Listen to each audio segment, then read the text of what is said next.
Hello friends फुंबिलिनि गाहाम हामलायनायखौ नोंथांमोननिसिम बावहरनाय जाबाय। नोंथांमोननि थाखाय आं लाना फैफिनलायबाय गोदान निउस आपडेट। बेनिखायनो नोंथांमोना भिडिअखौ जोबजासिम नाय आरो जुदि भिडिअखौ मोजां मोनो लाइक आरो साबस्क्राइब आरो कमेन्ट खालामना दाबाव।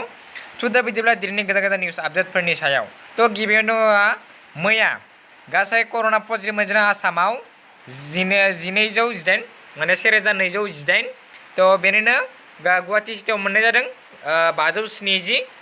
दा टटेल आसामाव दङ टटेल केसेस 21,864 आरो रिकभार 14,105 आरो एक्टिभ केसेस दङ 7,705 आरो थैनाया 50सिम बांबाय। बेनो जोंहा 2 नम्बराव DY 365 नि खौरांगिरि राजीव शर्माखौ पुलिसा हमनायनि दुखुआव बिफाया अबथिरै जिउ खहा। खौरां बिजोङा सुबुं खुंथाय हादोरनि ब्रैथि खुन्थिया।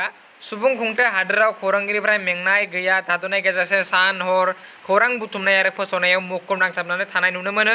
बे समावनो धुबुरी जिल्लानि गागि खौरांगिरि राजीव शर्माखौ धुबुरी जिल्ला पुलिसा थांनाय मोनायाव हमनानै लांनाय जाथाया जोबोद दुखुनांथाव आरो धुबुरी जिल्लानि सिमनायाव थानाय गुबुन गुबुन ओनसोलफोराव मोसौ सिखाव फालांगि आरो अन्थाइ बाला सिखाव फालांगिरिफोरनि हेंथायै गोख्रों खौरां फोसावनायनि हेंथायै धुबुरी जिल्लानि हाग्रा बिफाननि DFO बिस्वजित रायआ DY 365 नि खौरांगिरि राजीव शर्मानि हेंथायै गसर थिसननाय जाथायनि सायाव राजीवनि बिफाया गावखौ सामलायनो हायैयाव अबथिरै जिउ खोमानानै लानांनाय जाथाया खौरांगिरिफोरनि थाखाय बेसेबां दुखुनांथाव।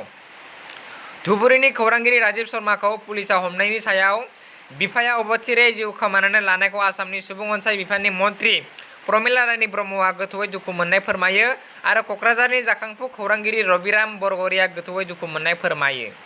बेनो 3 नम्बर दङ रायजोआव कर'ना भाइरासनि गिख्रंथाव थासारिनि थाखाय बिटिसिनि बिसायख'थिया खुंफुंजायैनि उनाव बिटिसि ओनसोलाव रायजो राजाफोरा गोबां सोलाय सोल' जानायखौ नुनो मोनदों होननानै UPPL दोलोनि आफादगिरि प्रमद बर'आ बुंथिदों। क'क्राझार जिल्लानि 7 नं फकिराग्राम अपेन बिटिसि बियाबनि सिङाव थानाय सिंगिमारि गामियाव दावबायनानै ओनसोलनि थागिबि रायजो राजाफोरजों गुवारै सावरायलायो UPPL दोलोनि आफादगिरि प्रमद बर'आ। बेनो जोंहा भारतनि बायदि जायगायाव कर'ना भाइरास साग्लोबसारदों, नाथाय बेनि गेजेरावनो मोनसे ओरैबायदि जायगा दं जेराव दासिमबो कर'ना भाइरासनि गोहोम गोग्लैयाखै। बे जायगानि मुङानो जादों लाइखादि। 2 नम्बराव जोंहा मैया बशिष्ठा पुलिस स्टेशननि SI दिपज्योति इंति आरो बिनि हिन्जावनियाव कर'ना पजिटिभ मोननाय जादों। बेनो जोंहा दाखालै खोला काश्मीरनि कुलगामाव भारतारि सान्थ्रि आरो पाकिस्तानी उदखारिफोरनि गेजेराव गावलायनाय जादोंमोन, जेराव बे गावलायनायाव गासै 3 उदखारि थैदों, लोगोसेनो 3 भारतारि सान्थ्रियाबो जखम जादोंमोन। 7 नम्बराव दङ गुवाहाटीनि गासैबो जायगायाव कर'ना भाइरासजों साग्लोबसारदों, नाथाय बे समाव कर'ना भाइरासआ बेसेबां गिख्रंथाव बेखौ जों बुंस' हाया। कर'ना भाइरासखौ गिनानै जोंनि समाजाव मोनसे गाज्रि थासारि सोमजिदों। बेनिनो मोनसे जाथाय गुवाहाटीनि आदाबारि पेट्रल पाम्पआव जाथाय सोमजिदों। सासे सुबुङा पेट्रल पाम्पआव थाव सोनो थांदोंमोन, नाथाय थाव सोखांनानै हरखाबनो बिथाङा बे जायगायाव गोग्लैयो। बे सुबुङा जिउ दंमोन, नाथाय बे सुबुंखौ कर'नानि गिनायजोंनो रावबो हेफाजाब खालामासै आरो एम्बुलेन्स मोनफैजासिम बिथांनि जिउआ जानगार लाङो आरो बेनि मुङा जादोंमोन नारायण चन्द्र रय। बेनो जोंहा बे 93 बोसोर बैसोनि सासे आइजो। बिथाङा हामफिनबाय, बिथांखौ गुवाहाटी GMCH निफ्राय हगारना होनाय जाबाय दाखालै 16 जुलाइ खालि। बेनि उनाव जोंहा अनिमा बर' बिथांखौबो हगारना होनाय जाबाय मैया 80 बोसोर बैसोनि बर' अनिमा बर' बिथाङा बर'।